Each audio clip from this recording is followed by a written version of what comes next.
ত্রিপুরা মথা থেকে এসছি এবং ত্রিপুরা মথা থেকে বেরিয়ে এখন আমরা কেন টিএসপি আমরা করলাম। টিএসপি মানে ত্রিপুরাল্যান্ড স্টেট পার্টি। তো এই ত্রিপুরাল্যান্ড স্টেট পার্টি এটা আপনার এই ত্রিপুরা মথার সঙ্গে একটা চুক্তিতে আমরা একসঙ্গে 2021-এ আমরা এডিসি নির্বাচনে লড়াই করি এবং আমরা এডিসিতে আমরা সাকসেসফুলও হয়েছি।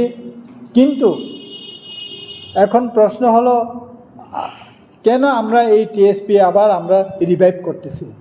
রিভাইভ করার রিজনটা হলো উনি এক্সপ্রেস করেছেন এই ত্রিপুরা মথা দলের কোনো এক্সিকিউটিভ বডি কমিটি নেই, কোনো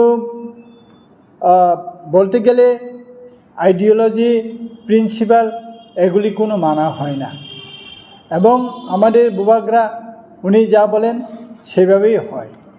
কোন একটা পার্টি সেভাবে তো চলতে পারে না।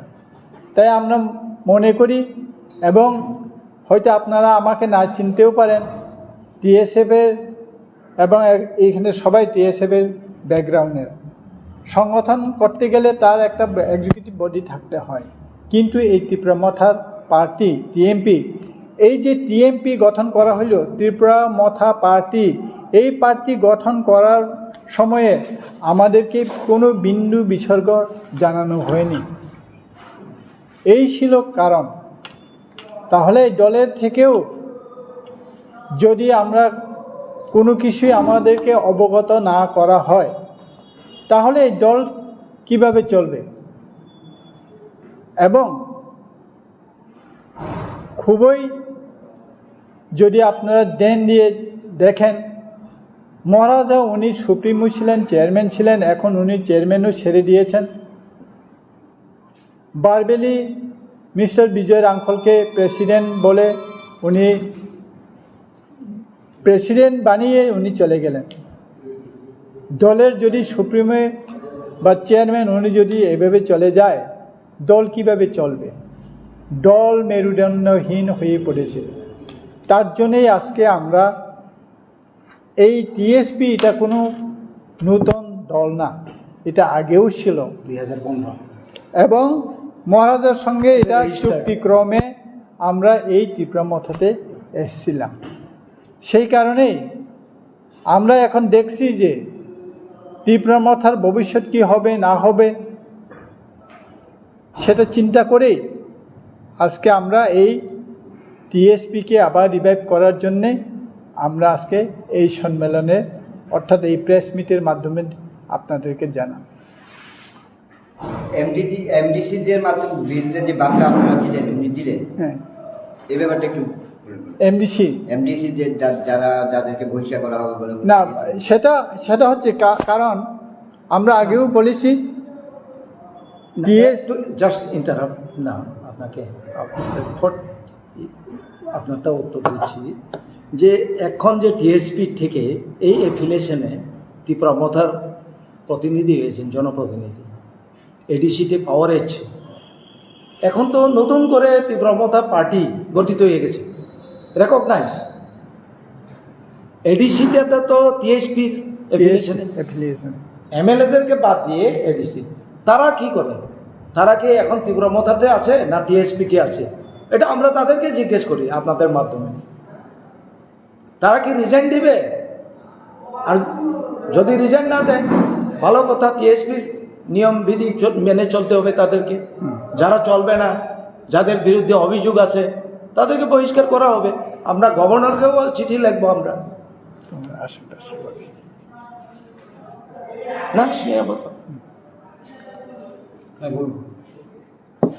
না যেটা বলেছিলাম উনি উত্তরটা দিয়েছেন। টিএসপি কত সনে গঠিত হয় এবং কি লক্ষ্য নিয়ে গঠন করা হয়েছে? The prime object of the TSP, Tipra Land State Party, এটা 2015-তে গঠন করা হয়েছিল এবং তার মুখ্য দাবি ছিল ত্রিপুরা ল্যান্ড এবং আর্টিকেল 2 and 3 সংবিধানের। ওইটাকেই আমরা এমফাসিস আমরা দিই। না, ওইটাকে পরিবর্তিত করেছেন মহারাজা। মহারাজা পরবর্তীকালে গ্রেটার নাম দিয়ে। গ্রেটার নাম দিয়ে করেছে। গ্রেটারটা ছিল না টিএসপির, উনি দিয়েছেন গ্রেটার, উনি গ্রেটার দিয়েছেন। কিন্তু আপনারা ত্রিপুরা মথা থেকে আপনারা এসছেন, আপনাদের পার্টির নিজস্বতা ছেড়ে ত্রিপুরা মথার সঙ্গে কেমনে এসেছেন? কি এটা কি নিজস্ব না? এটা তো নিজের ত্রিপুরা মথা কি আছে? ত্রিপুরা মথা বললাম বারবারই যে এক্সিকিউটিভ বডি নাই, তার আপনার মাথা আছে, হাত আছে, পা আছে, এই বডিটা নাই, আপনি বাঁচবেন? এ তো আপনার চোখের সামনে হাজার হাজার বেরিয়ে গেছেন, বডি নাই। আপনার যে মুখ দিয়ে কথা বলেন, হেড সুপ্রিমো ছিল, সুপ্রিমো নাই এখন। উনি চেয়ারম্যান, মহারাজা উনি হচ্ছেন দলের সুপ্রিমো, উনিও তো রিজেন দিয়েছেন। চেয়ারম্যানশিপ থেকে জানি না কি কারণে দিয়েছেন। তো কোথায় ত্রিপুরা মথা? তার যদি স্টেট কমিটি না থাকে,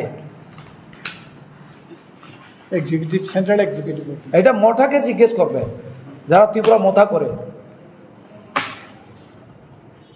আমরা তো যার যার সুপ্রিমো থাকাকালীনই আমরা থ্রু মোবাইল রেজিগনেশন দিয়েছি। তারপরে হাজার হাজার মানুষ যখন চলে যায়, সুপ্রিমোর পারমিশন নিয়েছে কোনো লিডারকে জিজ্ঞেস করে? না, করার প্রয়োজন মনে করেনি। এবং করবেন কাকে? যার বডি নাই।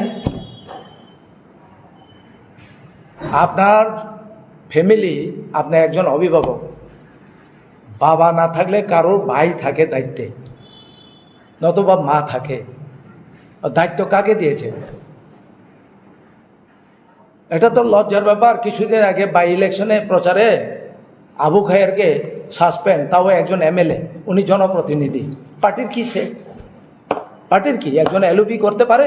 কোনো পার্টি তো আমি ভারতবর্ষে দেখি নাই একজন এমএলএ বা মিনিস্টার বহিষ্কার করে দিতে পারে। মন্ত্রী কি?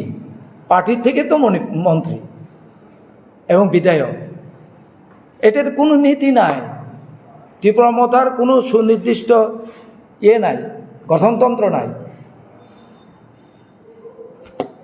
এখন আপনারা কি পথ, কি আন্দোলন করতে যাচ্ছেন, কিভাবে? আমরা আগে আমাদের এখন ইতিমধ্যে একটা কনফারেন্স কল করা হবে এবং ফুল প্লেজেড বডি করা হবে এবং মহকুমা লেভেলে আগে যারা ছিল তারা তো আছেই, এবং আজকে যারা চলে গেছে বিভিন্ন আইপিএফটি, কেউ বিজেপি, কেউ এমনি ইনঅ্যাক্টিভ হয়ে আছেন, এইগুলোকে নিয়ে আমরা রিভাইভ করব। এটা নতুন না, নতুন পার্টি না, নতুন না, অলরেডি রেজিস্টার্ড পার্টি। মহারাজা হঠাৎ করে রেজিস্টার করেছেন, এটা তো আমাদের জানা নেই, আমাদেরকে বলেন নাই। বলবেন কেন? এক্সিকিউটিভ বডি নেই। ওনাকে দোষ দেই না, ওনার গঠনতন্ত্রও নাই, ওনার এক্সিকিউটিভ বডিও নাই। কেন জিজ্ঞেস করবেন? সুপ্রিমো, উনি সব কিছুই করতে পারেন একজন সুপ্রিমো, কিন্তু সুপ্রিমো নাই এখন। আপনারা দেখেছেন উনি ঘোষণা স্বঘোষিত